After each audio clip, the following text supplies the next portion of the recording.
As we have seen in a past video, oats are well known around the world. Do you know all of its benefits? Watch the suggested video if you want to learn more.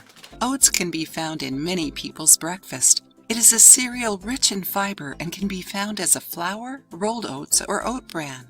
Although many people think oats contain gluten, it doesn't. However, most of its production happens in places that also process wheat, which makes oats to be considered a dangerous food for people with celiac.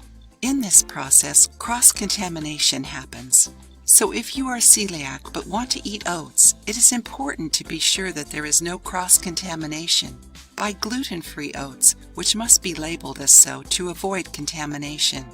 That said, in today's video, we will tell you 3 reasons to not eat oats. Has avenin. Have you ever heard of avenin? Avenin is a protein from the same family as gluten, which is why it can cause some similar symptoms in some people. But it seems like the issues with avenin are less common and less serious than the ones caused by gluten. Contains phytates. Phytate, or phytic acid, is an anti-nutrient that links to many minerals, reducing their bioavailability to our body. This way, even though oats are rich in minerals such as iron, zinc, and copper, the presence of phytates hinders the absorption of most of these minerals. Has lectins. Today, after many studies, we know that grains and some tubers have lectins on their surface, which are chemical substances that protect the grains from attacks of microorganisms like bacteria, viruses, fungi, and parasites, but are toxic for our bodies. Even when the foods are cooked, lectins remain toxic for the body and may trigger allergies, inflammation, and leaky gut, and may even cause some autoimmune diseases. And if that wasn't enough, lectins can also cause diseases in the nervous system, such as depression, panic syndrome, obsessive-compulsive disorder, bipolar disorder, in particular, hyperactivity. Lectins can be found in all foods, although the quantity varies. Groups of food that contain the most toxic lectins are grains, wheat and wheat germ, but also quinoa, rice, buckwheat, oats, rye, barley, millet, and corn.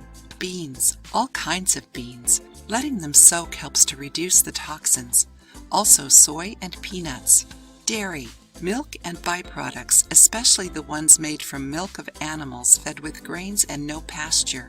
The lectins get even more toxic after the milk is pasteurized. Solanaceae, also known as nightshades, are the vegetables that grow at night, such as potatoes, tomatoes, eggplants, and bell peppers. To avoid the high toxicity of lectins, these vegetables must be consumed only when well ripe. Besides that, it is recommended that none of these foods is consumed before being soaked, sprouted, or fermented. Taking all these things into account, does it still make sense to say that eating oats is healthy? Well, comparing it to other grains, oats might be better than wheat and worse than rice, and even so, oats require way more processing than rice. So if you are trying to eat better, you can find foods that are tastier and more nutritive than oats. Of course you can still eat oats, but in moderation, since it still carries some interesting benefits to our health. Now tell us, do you eat oats? Do you like oats, or do you prefer to stay away from it? If you liked the video, give it a thumbs up and share it with your friends. For more recipes and tips, subscribe to the channel.